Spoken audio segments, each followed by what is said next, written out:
Hello, good morning everybody. We are here again with our English assistant Michael, and we're going to ask him some questions about the European Union to learn a little bit more about it.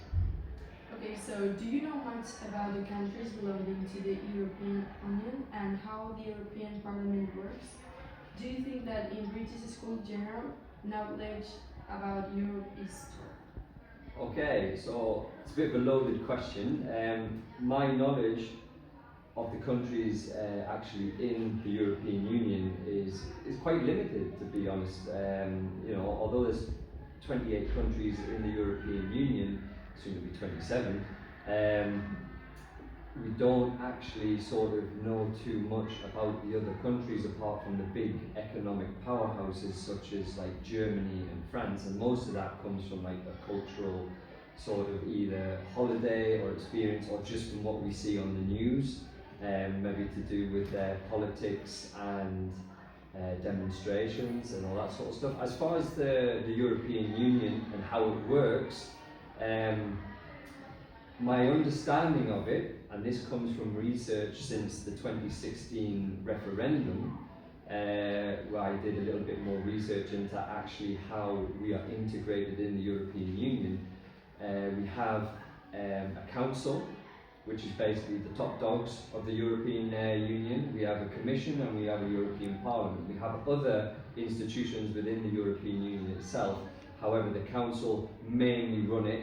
The commission is elected to oversee legislation and if countries within the European Union actually are abiding by the laws and legislation of the European Union. And then we have the Parliament, which is its own sort of governing body, which has a massive say in who is elected to the Commission, who becomes president of the Commission, and so on and so forth. That was my research into it during our referendum, because before that I actually didn't know how it actually worked. We're not actually told much about it. So, and what was the third question? And do you think that in British school general knowledge about Europe is taught? Actually, no. It's not really taught at all. People have a very limited experience with the European Union and what it actually does for the UK itself. So. What do you think are the reasons why so many European countries want to belong to the European Union? That's a very good question.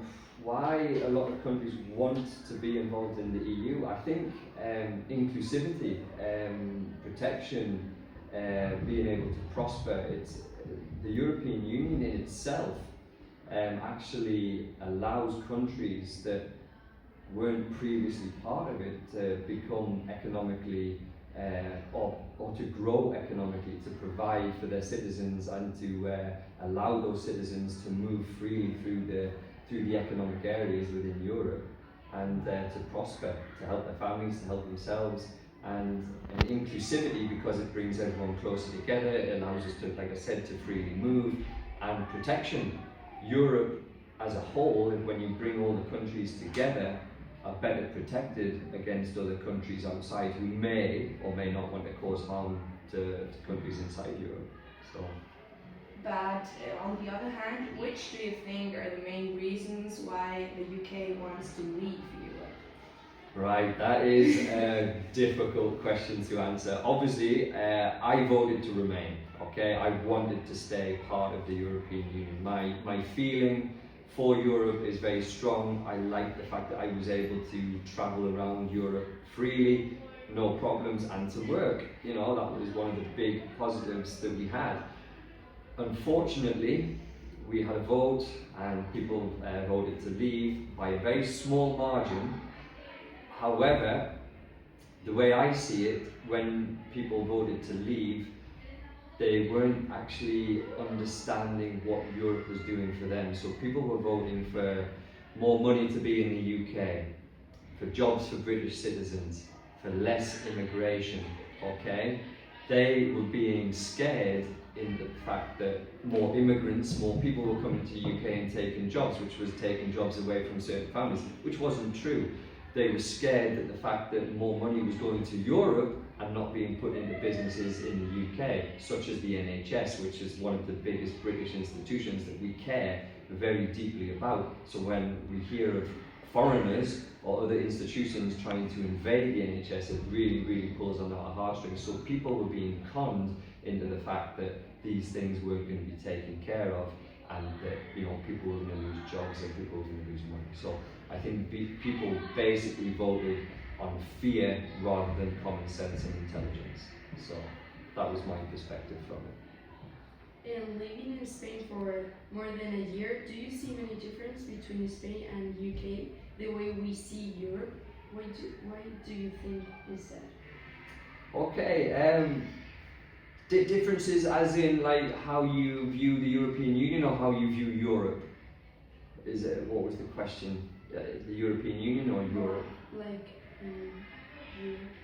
Europe itself. I think being on the continent here, Spain, France, Germany, Belgium, all these other countries, there's a lot more inclusivity, that they're closer together. I think there's a lot more in common between the European continent countries than there is from the UK. In the UK, and this comes from education, not being taught in schools about the European Union and Europe itself, we feel very separate from Europe. People don't identify as European, they identify as English, British, Scottish or British, and it's just a very different sort of feeling and thought process when it comes to the continent itself. But I think being in Spain, I see a lot more people who are engaged with other people from other countries, and I think there's a lot more closeness in those relationships than there is from the UK, unfortunately. But we think global warming is one of the most important issues right now in Europe and in the whole world. Why do you think we have reached this level? Do you really think that citizens around the world really see global warming as a real threat? I agree with you. I think global warming is a massive issue in our lifetime. I think it's something that there needs to be more education in schools. It needs to be from the ground up. It's all very well asking politicians to talk about global warming and to implement change and restructure, but it's not moving fast enough in my opinion. I think a lot more needs to be done, and it needs to be done on a quicker time scale. Can you repeat the second part of that question? Do you really think that citizens around the world really see global warming as a real threat? Yeah, I do, and I think especially from the younger generation, the generation that is going to have to take on the mess that is created by the older generation from the use of gas powered power plants, coal power stations. I think we're going to have a lot of sort of catching up to do in the future with the sort of use of renewable energy and all that sort of stuff. So I think it's going to be a massive threat to the younger generation than it is to the older generation going through. So I do believe a lot more has to be done. What do you think we have to do? What do I think we have to do? Right, education, first part, I think. People need to be told what is the correct way to sort of go about changing or reversing climate change.